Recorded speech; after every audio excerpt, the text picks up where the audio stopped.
Okay, so listen, I gotta tell you a story. This is the first weekend that I got 2 back-to-back days of riding. Every single day this year, most of the videos you've seen were one dry Saturday and then a rainy Sunday, or vice versa. But finally, this weekend at Club, we had 2 back-to-back dry days. So the ability to improve on the second day is what it was all about. So what you're watching right now is day 2 of our Club Motorsports adventure. This whole weekend, I was finally really starting to get to grips with and understand the difference between slicks and DOTs. And previously I was on the Battle Axe S23s, and I switched to Metzler's Racetech TD Slick. They have a Racetech TD Slick and then a Racetech RR, I believe. They have one that's like sort of like an endurance track day tire, and then one that's like a racing tire. I have the endurance TD Slick. So I finally started to get an idea of really how much grip I had beneath me, where and how I could use it. And because the rear tire has a teeny bit more of an egg shape, it unlocked a little bit more lean angle, some more confidence, like in cornering. I felt like I could tip the bike in quicker. The bike was more tippy, which I really, really thought was awesome. I like that. I don't like the bike to be too stable. I'd rather it be kind of twitchy, so that way I could tip it and dive right into corners pretty easily, or make transitions easier. So the slicks were awesome. And by this point, I think I got my times down to like a 145, I think. And so like a 150 used to be like on the Hyper Motard last year, my all-out pace. Like a 150 was like, whoa, I'm moving. And this weekend we brought that down to, like, I think previously, like I said, like a 145 or something. In this session, we are gonna watch me make a few laps of my own. We already did the out lap. This is lap number 1. I think I'm gonna make a couple laps on my own that are pretty decent, and then you're gonna see someone come past me, one of the instructors, on a F3 800 Rosso. It's an MV Agusta triple cylinder 800cc bike. Really nice, sounds amazing. Sort of up there in competition with like a Yamaha R6. About 145 to 155 horsepower, somewhere in that range, right? Honestly, that's an awesome bike. Something that I would definitely love as like an upgrade if I can't find like a decent R6 or something more with fairings, right? Something more sport bike. The KTM is awesome. So so there's that bike right there. So that's Robbie. Robbie has a F3 800 with I think it's not an Acura. It's a Aero. Yeah, an Aero racing full system. Man, that thing sounds awesome. He's also a weapon. But this KTM 890R and that F3 800 really aren't too much different. So this is turn 5, which is probably my strongest corner on the track. Really, you can be really, really late on the brakes. It's slightly uphill, and you naturally slow a decent amount into the corner before brakes, right? So you just add some brakes, tag a quick downshift, and you want to be in second gear, at least with like these. I don't know what's happening there. Somehow in my editing I did a 720. I'm not sure how that happened. In turn 5, you can get a stab of the brakes, downshift into second gear, and second gear exit out of that corner versus third gear. You want to be in second.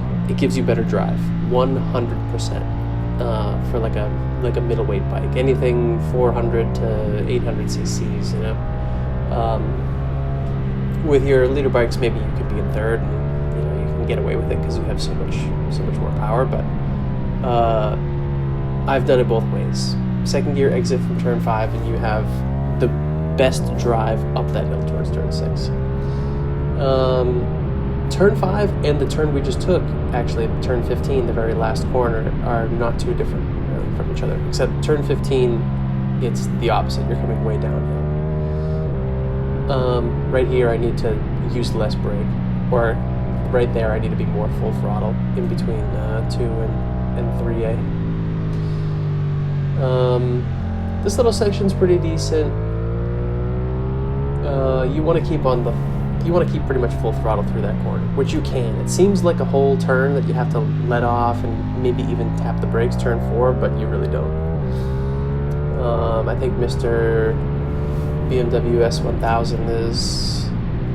No, he's not close enough behind me to shape a move into turn 6, but I think he will come by at some point. Downhill into 7. This is turn 8. So this is 9A. Between 8 and right now, you want to get as much full throttle as you can. You basically want your speed to be as high as possible coming out of the exit up this hill, out of 9B. Because 9B is really uphill. And even my 890R, if I'm not hauling full throttle right at the exit of 9B, your motor will be like up going up the hill. It's seriously steep. So the whole point of 8, 9A and 9B is keep as much speed as you can for the exit of 9B, because running up that hill will dog your machine. Yeah, so this is the instructor I was talking about. This is the F3800 MV Agusta 3-cylinder bike, the Super Sport. We had an awesome time. So he is hauling. You can see his body position and the physical commitment that he's bringing to these corners. But I'm gonna reel him in here, turns 3, 4, 5, a little bit. I'll get a little closer, mostly because of the sprint of throttle right here, and late on the brakes. I bring a tighter line out of the exit, and I get on the gas earlier than him. Obviously, he's got a little more power. But honestly, we have a good little run for at least probably a lap and a half or 2 laps, I think. So I catch up to him here a little bit. I have to let off because I thought I was going to run into him, even though I'm so far away. Obviously, it always looks so much hairier, in real life than through this footage. You see how he left a black mark there on the pavement in between 8 and 9A. And 9B, sorry. 9A and 9B, excuse me. You want to be full throttle there. I'm a little too wide here, making the corner a little longer than it needs to be, so I lose some ground there. I don't really lack much commitment into these corners. 12 and 13. This is 14, which is not much of a corner. I need to be on the gas longer. And 15, and off we go onto the straightaway. So obviously I lost some time to him. He's a little further away than he was last lap. But that, ladies and gentlemen, is a 143 spot 96, which is officially my fastest ever lap of Club Motorsports. In this lap, I'll make a couple, I'm totally in the wrong gear, and my line is terrible right here in turn 3, and I lose probably a decent amount of time. But, and I just let him go. So, a 143.96 is moving at Club, and I still think there's plenty of time. I still think there's plenty of time left, but it's definitely if you want to gain 5 seconds, or even a second, because 5 seconds is a lot, right? If you want to gain a second at Club, and your lap time is like a 2-minute, 2-second lap, gaining a second is pretty easy. If you want to gain a second and your lap times are like a minute 55 or a minute 53, okay, you can gain a second. It might take a little bit of concentrated effort, if there's a particular trouble corner. If you want to gain a second and you're running like a 143 or a 142, it's going to be hard work. So I'm not discounting that because I am really putting all of my effort into these laps. But the consistency is good, right? We have a 145, a 144.8, 145 flat again. My lap 1 and 3 were bang on identical. Obviously 143.96 was my all-time best. There's a 144.2. So I think what I'm really proud of here is the consistency. I am consistently nailing my braking markers, even though mostly right here I'm mostly riding on feel. There's definitely some markers that I use, like the 3 dots that I passed right there in turn 3. And there's a dot in turn. There's like a black tar mark, like a little circle in turn 11 that I use. But other than that, most of the time I'm riding on feel. But for the most part, I'm still consistent, right? Like when I'm out in free air, it's very easy to just know and feel like, what gear I'm supposed to be in and what area of the track. You've done so many laps of this place, you just start to really get like in the groove, This guy's gauntlet on his right hand is undone, which must be annoying for him. I'm looking at this myself like it's such a distraction. So obviously he's on a 400, square up the corner, and I just gassed up the hill. I wouldn't really consider that an overtake. It's just I have more CCs. Who's this guy? This girl had a Marc Marquez helmet. I forget what she was riding, but she was looking pretty good. Out the corner 15 and onto the straightaway. I think we have like another lap. We have another 2 laps. So anyway, that's it. My time at Club this weekend was awesome. Look at the difference between a traffic lap and my hot laps. 145 to 144, and just running into some traffic through the back half of the lap was 4 seconds worth of time. That's crazy. And like 6 months ago, I would have, if you told me that I could run a 148, like I'd be blown away. Like I would say, oh hell yes, like that sounds super fast. But now the 148 is like oh my god, I'm in traffic, I need to get out of here so I can set some better times in free air. Like that's a 148 now, is like a traffic lap, like a throwaway lap. So I always look at every weekend for improvement. People have told me like, oh, you run a lap timer, like, some people don't like to run lap timers because they think that like it gives them this mentality of like you always constantly need to be taking like excess risk, or you're always going to try and push. I don't think pushing yourself and always looking to improve is like a bad thing. I just think you have to focus on riding, not on time, right? When you can focus on your lap times and like your sector times is when you're off the track, when you're reviewing your data later, or once you're back in the pit and the other groups are spinning laps and you're sitting down, you're drinking your water, you're hydrating, and you're just looking at your times. But I think it's hugely important to have data, and if anybody wants my Racebox data for Club Motorsports, I would be happy to share that with them, So if that's you, just drop a comment down below and let me know that you'd like to look at my data. If you have a Racebox, I can share it with you with just like a basic link.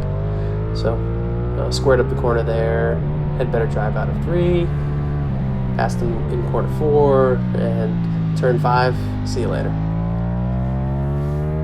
Oh. Yeah, for some reason, there's some shifts that the bike loves to miss. You really have to be you have to really jam the gear selector when you want to switch gears, either up or down. You can't like lazily shift. The bike does not like it. So this is my in lap, I believe. And no, we still have an inner lap. That's crazy. Yeah, so it's so funny how when you get faster, you actually end up getting more lap time. Like more, it's the same amount of time on track, right? You go out, everyone has 20 minutes with fishtail. It doesn't matter if you're the first out or you're the last out. I mean, the difference is like minimal, but everybody gets 20 minutes, right? Nobody gets a 25-minute session. But obviously, the faster you go, the more laps you get. And every lap is an opportunity to improve your problem areas, or to just enjoy the corners that you really like and are really strong at. So when you get faster, you just get more opportunities to try, to improve, to really work on a particular skill that you wanna work on. Because I'm on my 9th lap right now. When I was running like 155s, 158s, somewhere in that ballpark on Hyper Motard last year, I think I would get like 6 laps, maybe 5 or 6 laps. So now that you get faster, right, I'm doing like 8 or 9 laps a session, and that's awesome for me because it feels like it's more time, but it's really not. It's still 20 minutes, but it's awesome. That's like I think that's one of the underrated perks of getting faster, is that there's just more laps. More laps is more opportunity to improve. So that's it. This section right here, this is where all your time is. If you've ever ran at Club Motorsports on a motorcycle, this right here, this is where all your time can be gained. Like the most amount of time. You know, other sections of the track, you can definitely gain time, either carrying more corner speed or braking later or whatever. But 11 and 12, that's the area where everyone is slow, 100%. Just thanking our corner workers, whoever's here at turn 15, always awesome. Yeah, I'll catch you in the next one. We were hauling. Until next time, later.